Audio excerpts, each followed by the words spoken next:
कमला काकी की बात सुनकर बूढ़ी औरत कुएं के पास जाने लगती है। अंधेरा हो चुका होता है। बूढ़ी औरत कुएं तक पहुंच जाती है। अंधेरे के कारण उसे ठीक से दिखाई नहीं देता और बूढ़ी औरत फिसलकर कुएं में गिर जाती है। किशनगंज नाम का एक गांव था। बहुत खुशहाल और हरे भरे उस गांव में सभी लोग एक दूसरे के साथ बहुत खुशी से रहते थे। लगभग सभी लोग खेती करने का काम करते थे। एक दिन,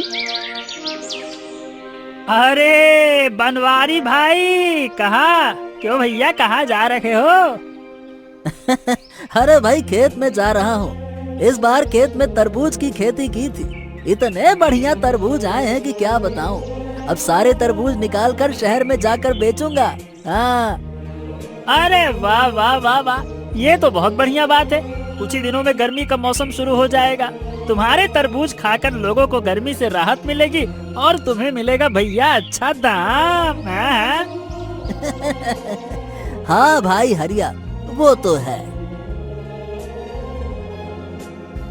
ऐसे ही सब एक दूसरे के सुख दुख में साथ देते थे। कुछ दिन बीत जाते हैं और गर्मी का मौसम आ जाता है। धीरे धीरे गर्मी बढ़ने लगती है।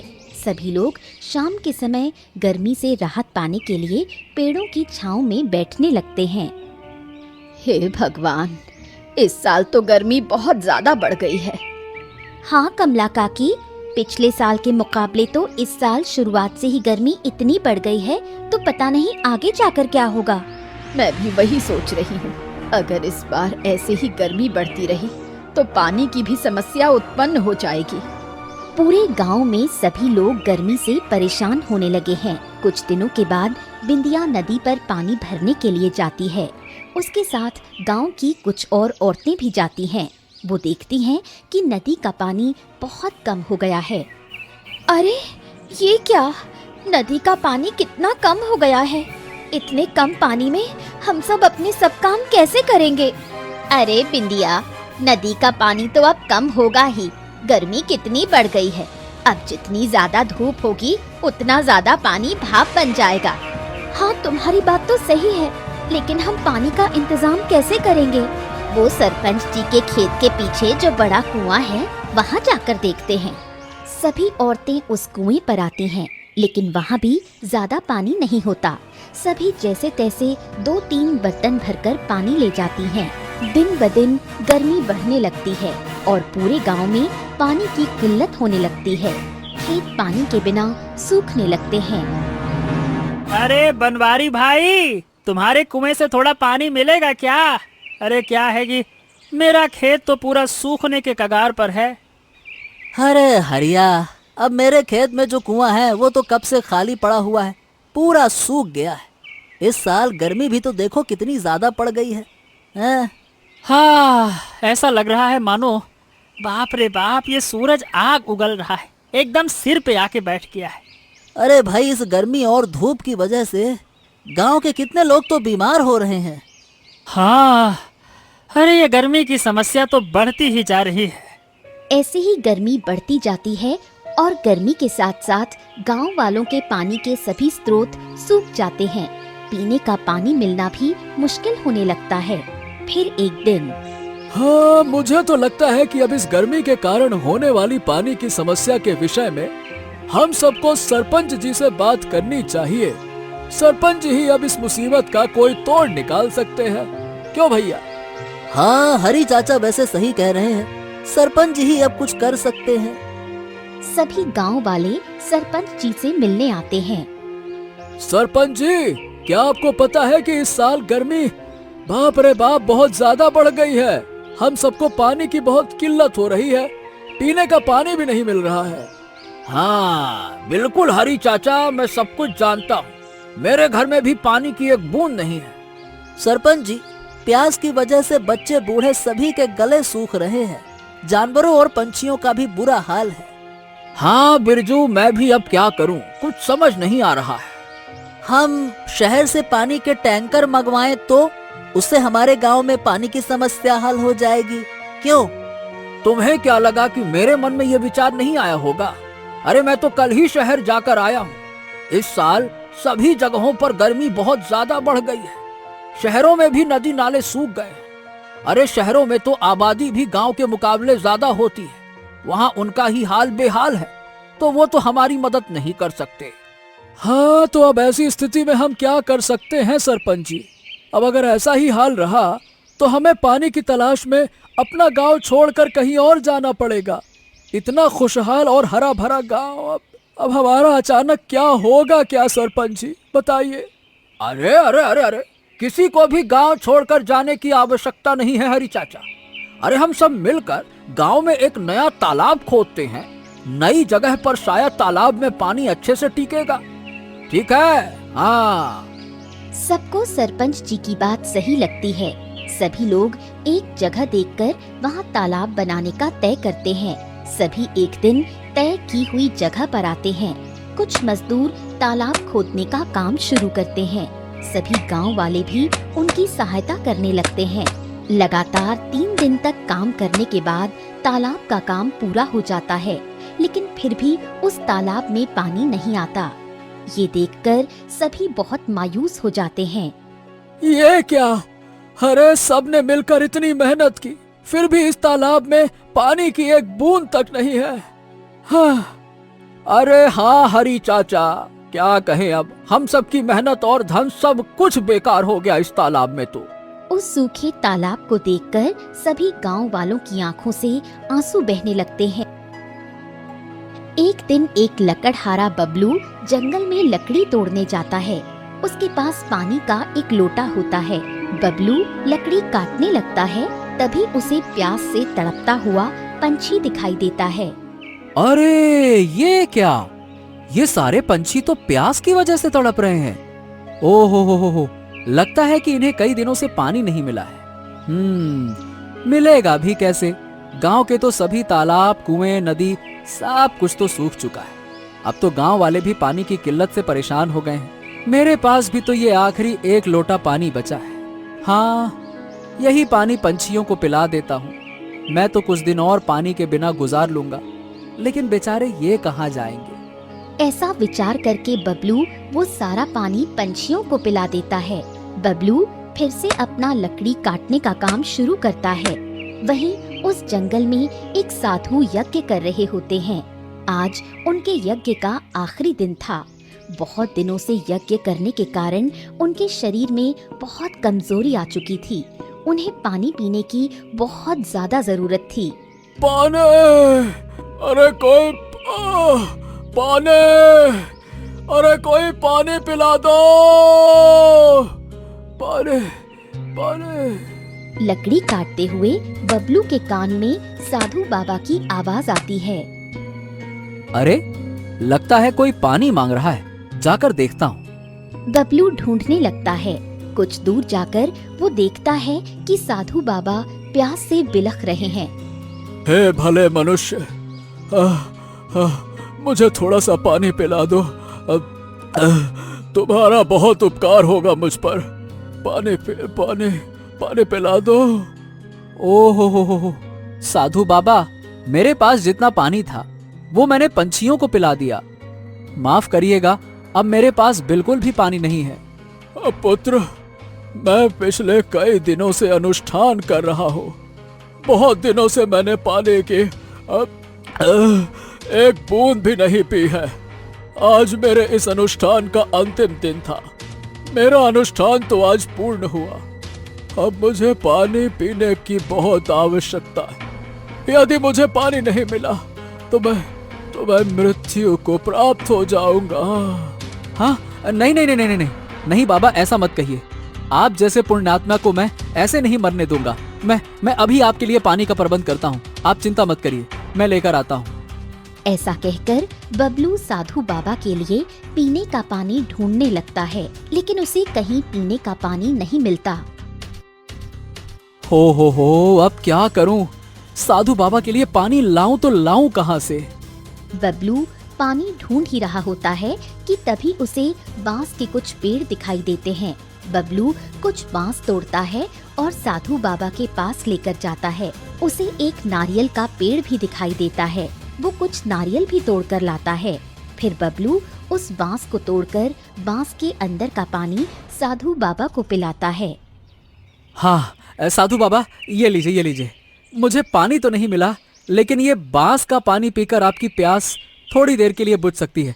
और ये कुछ नारियल भी लाया हूँ, इनका भी पानी आप पी सकते हैं। लीजिए लीजिए। तुम्हारा बहुत बहुत धन्यवाद पुत्र। तुम सत्य में एक दयालु व्यक्ति हो। तुमने अपनी प्यास की चिंता ना करते हुए पंछियों को अपना पानी पिला दिया और मेरे लिए भी इतने कष्ट उठाकर ये बांस और नारियल का पानी लेकर आए। वाह! आपको मुझे धन्यवाद देने की आवश्यकता नहीं है साधु बाबा। आपकी सेवा करना तो मेरा परम सौभाग्य है। मैं तुम्हारी इस सेवा से अति प्रसन्न हूं पुत्र। मांगो, जो भी तुम्हारी इच्छा हो मांगो, मैं तुम्हारी हर इच्छा को अवश्य पूर्ण करूंगा। साधु बाबा, मुझे अपने लिए कुछ भी नहीं चाहिए। आपको अगर कुछ देना ही है तो आप मेरे गांव के लिए कुछ दे दीजिए। इस साल गर्मी ने मेरे गांव वालों का हाल बेहाल कर दिया है। पूरे गांव में गर्मी के कारण सूखा पड़ गया है। आमतौर पर हमेशा हरा भरा और खुशहाल रहने वाला मेरा गांव इस बार सूख गया है। लोगों के पास पीने के लिए भी पानी नहीं है। सभी अपना गांव छोड़कर जाने के बारे में सोच रहे हैं बाबा। इससे पहले कि ये गर्मी और पानी की किल्लत किसी गांव वाले या उसके परिवार की बलि ले, आप उनके लिए तो कुछ कीजिए ना। तुम्हारी ये बात सुनकर मुझे बहुत ज्यादा संतोष मिला पुत्र। तुम्हारे पास अपने लिए कुछ मांगने का अवसर होते हुए भी तुमने अपने गांव वालों की व्यथा के बारे में विचार किया। ये तुम्हारे दयालुता का प्रमाण है। चलो मेरे साथ, मैं तुम्हारे गांव वालों से मिलकर इस स्थिति का निवारण करने का प्रयास करता हूँ। चलो। साधु बाबा बबलू के साथ गांव में आते हैं। साधु बाबा देखते हैं कि गर्मी और धूप के कारण सभी खेत, पेड़ पौधे सूख चुके हैं। पानी के भी सभी स्रोत सूख गए थे।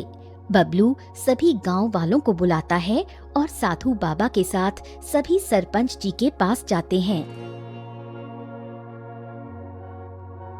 सरपंच जी, ये साधु बाबा हैं। ये हमें हमारी समस्या का हल बताने आए हैं। अब आपके ही आशीर्वाद की आवश्यकता है साधु बाबा। आप ही हमें इस मुश्किल समय से बाहर निकाल सकते हैं। मेरा आप सभी ग्रामवासियों से अनुरोध है कि आप सब अपने अपने घरों के छतों पर घास डाल दीजिए। घास से आपको गर्मी से राहत होगी। पानी का प्रबंध करने के लिए मैं एक यज्ञ करता हूँ। उस वरुण आगमन यज्ञ से पूरे गांव पर बारिश होगी और सभी नदी, तालाब, कुएं सब पानी से भर जाएंगे। ठीक है साधु बाबा, आप कुछ ग्रामवासियों की सहायता से यज्ञ की तैयारी कीजिए। तब तक हम सब घरों पर घास डालने लगते हैं। सरपंच हरिया, बनवारी और कुछ गांव वालों को लेकर घास तोड़ने चले जाते हैं। बबलू और बाकी कुछ गांव वाले साधु बाबा की मदद करने लगते हैं। साधु बाबा गांव के बीचों बीच एक यज्ञ करने लगते हैं। पूरे दिन मंत्र जाप और अनुष्ठान करने के बाद भी बारिश नहीं होती। अरे ये क्या, इतने बड़े अनुष्ठान के बाद भी बारिश नहीं हो रही है। साधु बाबा, हमसे कोई गलती हुई है क्या? नहीं नहीं नहीं नहीं, किसी से कोई गलती नहीं हुई। अरे हमें खुद समझ में नहीं आ रहा कि यह अनुष्ठान सफल क्यों नहीं हुआ। इसके पीछे अवश्य कोई बड़ा कारण है। मुझे अपनी दिव्य शक्ति से ध्यान लगाकर इसके बारे में पता लगाना होगा। फिर साधु बाबा ध्यान लगाते हैं और अपनी दिव्य शक्ति से देखने लगते हैं। उनकी बंद आंखों के सामने पिछली कुछ झलकियां आती हैं।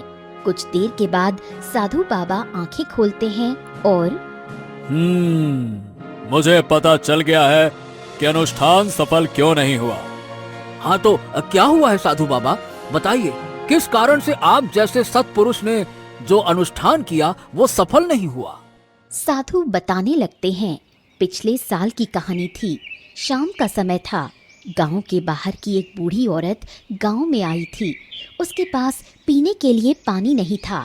वो औरत घर घर जाकर पानी मांग रही थी। उस बूढ़ी औरत ने बिंदिया के घर का दरवाजा खटखटाया। थोड़ा पानी दो बेटी, पीने के लिए थोड़ा पानी दो। अरे बूढ़ी, तुम कहाँ शाम के समय आई हो? जाओ, अभी मेरे पास समय नहीं है, बहुत काम पड़ा है। बूढ़ी औरत बिंदिया के घर से आगे जाती है और कमला काकी के घर आती है। बहन, थोड़ा पानी पिला दो, बहुत दूर से आई हूँ, थक गई। अरे तुम्हें भी अभी आना था। शाम के समय घर में ज़्यादा पानी नहीं होता, तुम्हें पता नहीं है क्या, हम सुबह नदी कुएं पर जाकर पानी भरकर लाते हैं और दिन भर उसे इस्तेमाल करते हैं। अब तो घर में बहुत थोड़ा पानी बचा है, वो मैंने तुम्हें दे दिया, तो फिर हम सब क्या करेंगे? तुम कल सुबह आओ, तुम्हें पेट भरकर पानी पिलाती हूँ। ऐसा मत कहो बहन, प्यास अभी लगी है, कल सुबह तक इंतज़ार नहीं कर सकती, बहुत प्यास लगी है। अच्छा तो एक काम करो, थोड़ा आगे जाओगी तो एक कुआं मिलेगा, वहाँ जाकर कुएं से पानी निकालो और पी लो।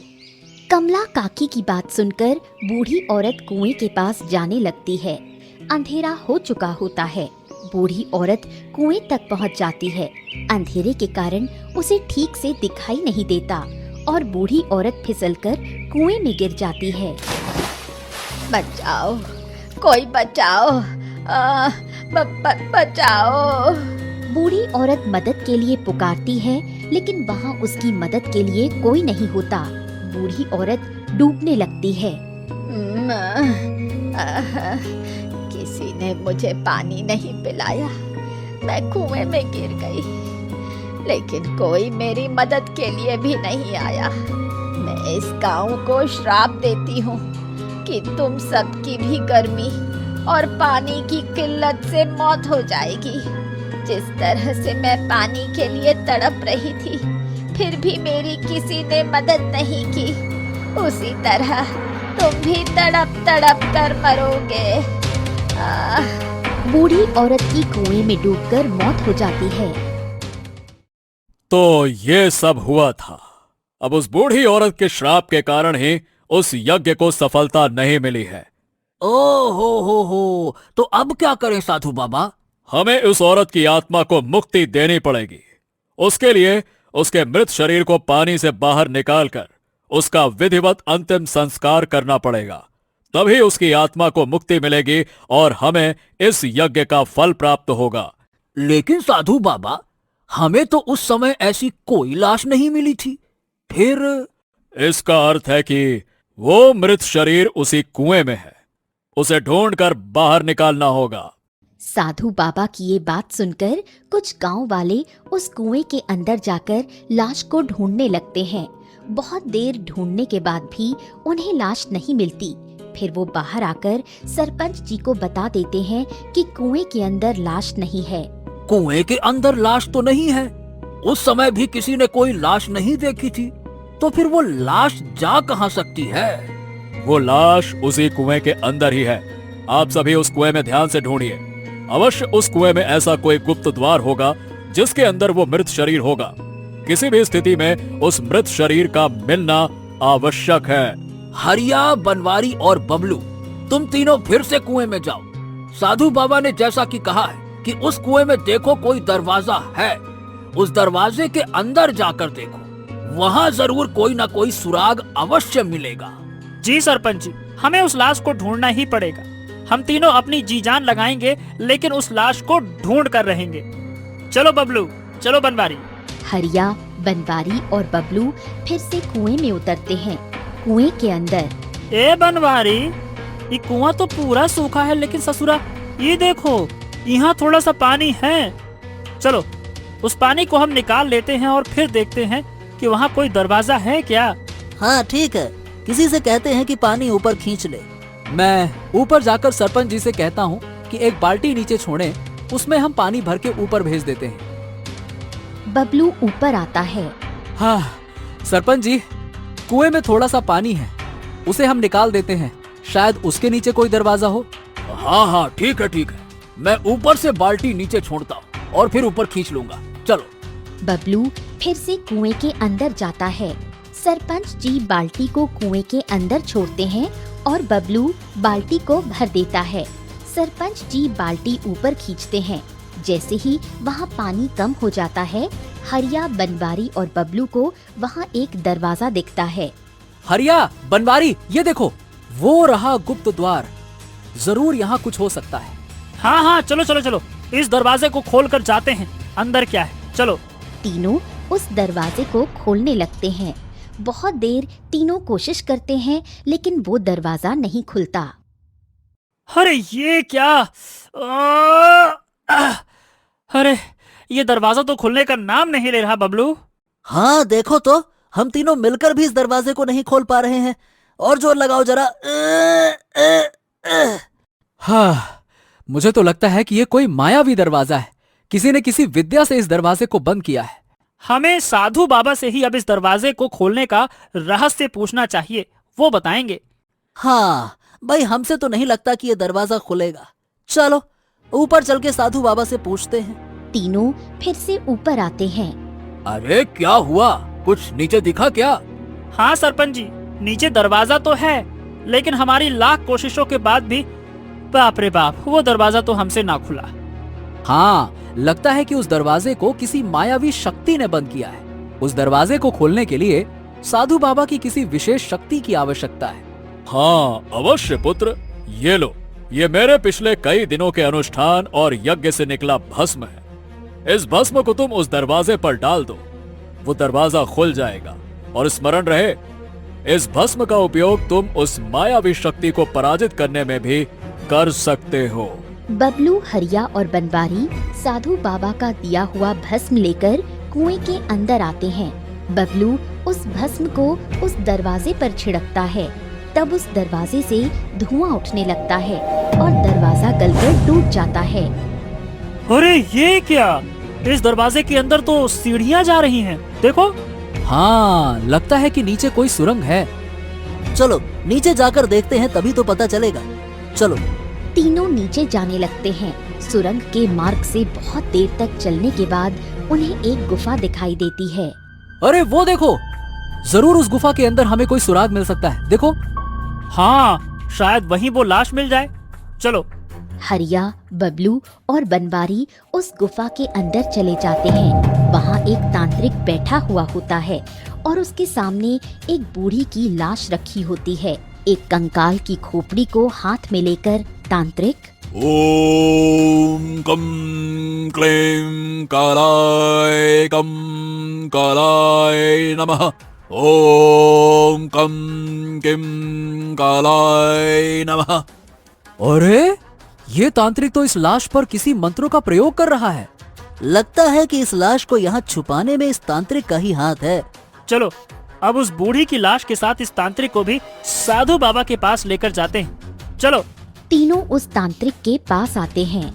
ये तांत्रिक, बहुत हो गया तुम्हारा ये अघोरी मंत्र जाप। चुप, अब चलो ऊपर हमारे साथ, कोई तुम्हारा इंतजार कर रहा है। अबे चलो। हाँ, और ये लाश भी हमें चाहिए। इस लाश की वजह से ही हम सब गांव वाले मुसीबत में फंसे हैं। चलो। तुम्हें क्या लगता है कि तुमने कह दिया और मैं मान लूंगा? और इस लाश के बारे में तो कुछ कहना भी मत। मैंने कितनी मेहनत से इस लाश को पूरे 1 साल तक सड़ने नहीं दिया। मेरी काली जादू और तंत्र मंत्र विद्या से मैंने मेरी माँ की लाश को ऐसे छुपा कर रखा था, और अब तुम कह रहे हो कि मैं इसे तुम्हें दे दूं? नहीं, ऐसा कभी नहीं करूंगा मैं। हाँ। क्या ये तुम्हारे माँ की लाश है? हाँ, ये मेरी माँ की लाश है। उस दिन जब मेरी माँ पूरे गांव में पानी मांग रही थी, तब किसी ने उनकी मदद नहीं की और इस कुएं में गिरकर मेरी माँ की मौत हो गई।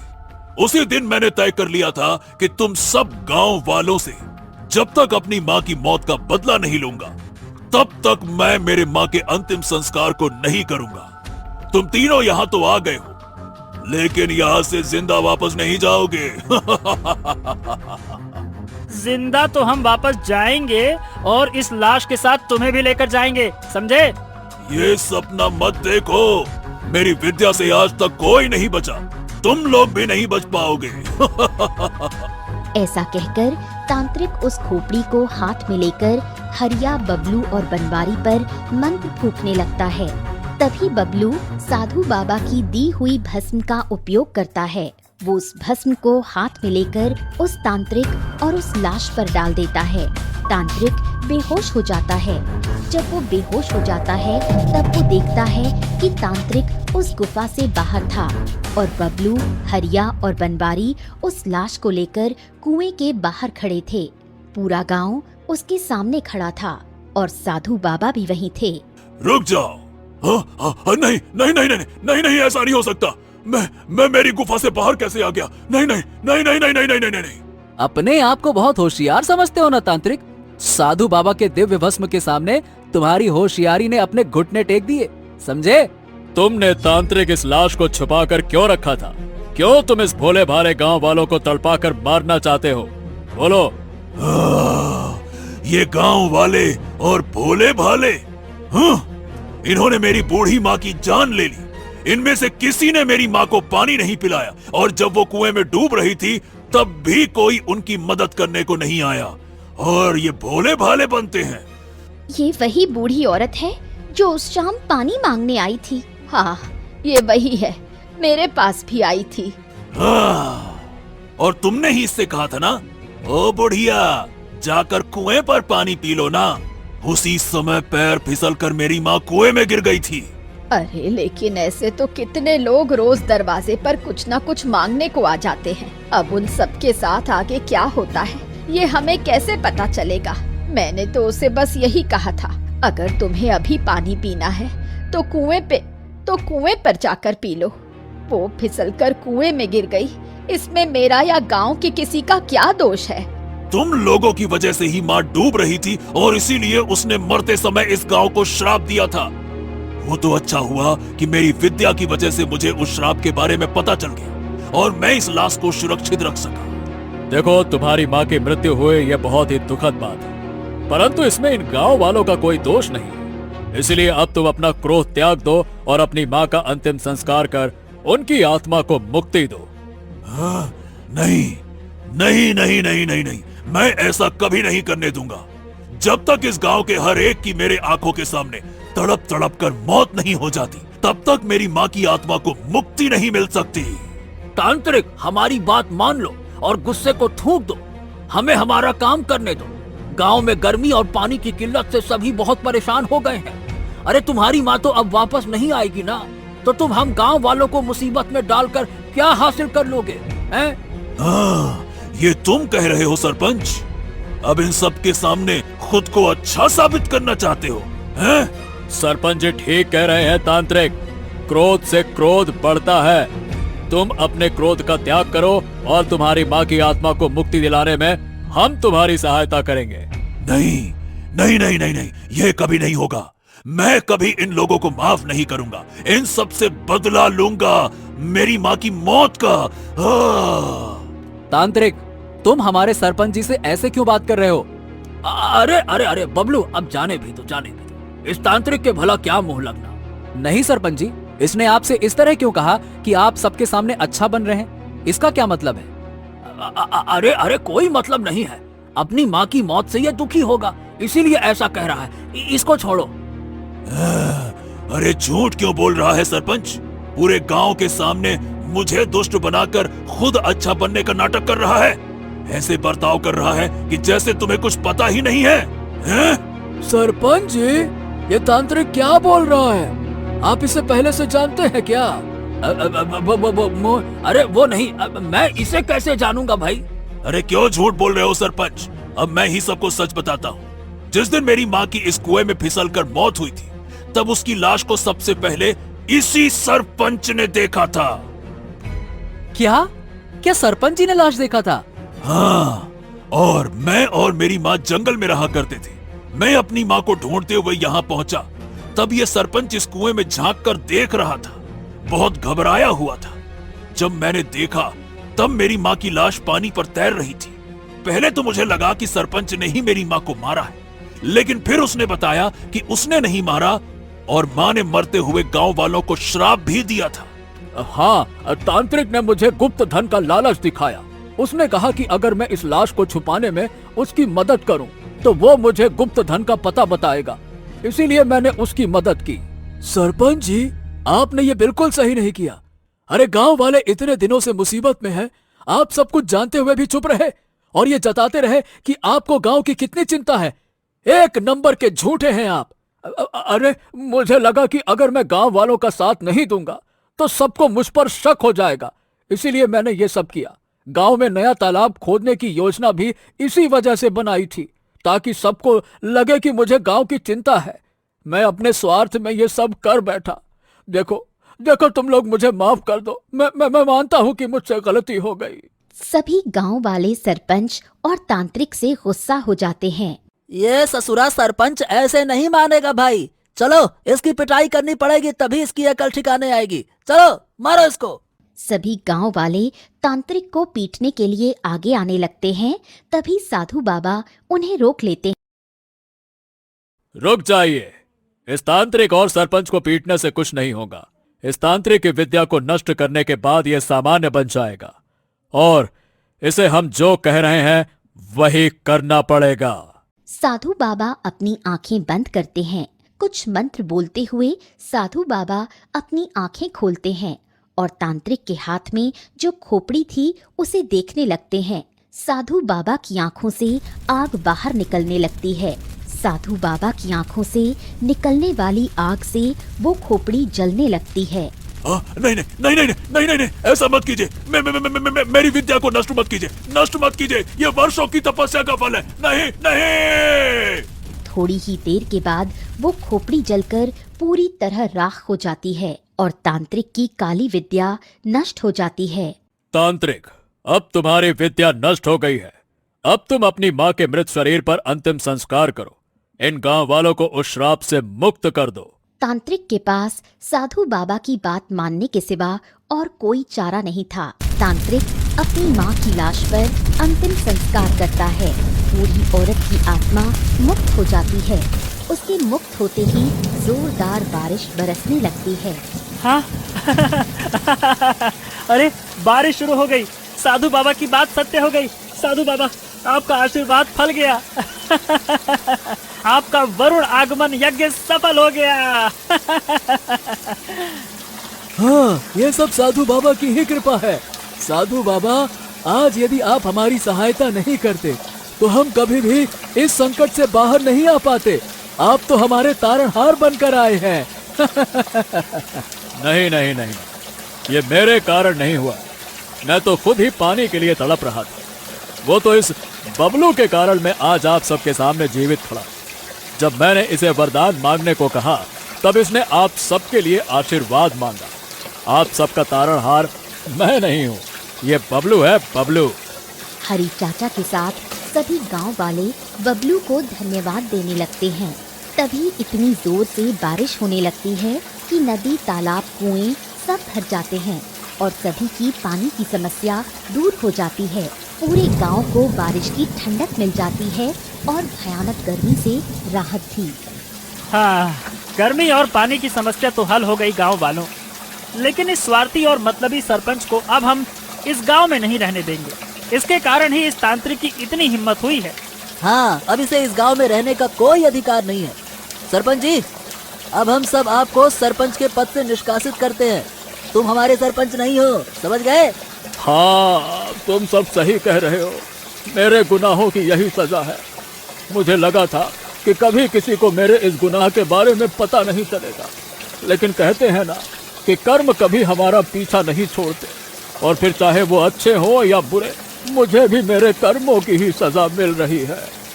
हम सब बबलू को हमारा नया सरपंच बनाते हैं। आखिरकार उसी की वजह से आज हम इतनी बड़ी मुसीबत से बाहर आए हैं। बोलो गांव वालों, बबलू कौन है?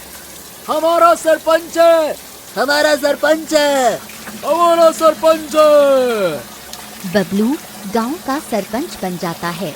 अपनी अच्छाई और दयालुता से वो पूरे गांव का विकास करता है। आगे जाकर कभी किसी को गर्मी और पानी की समस्या तंग नहीं करती।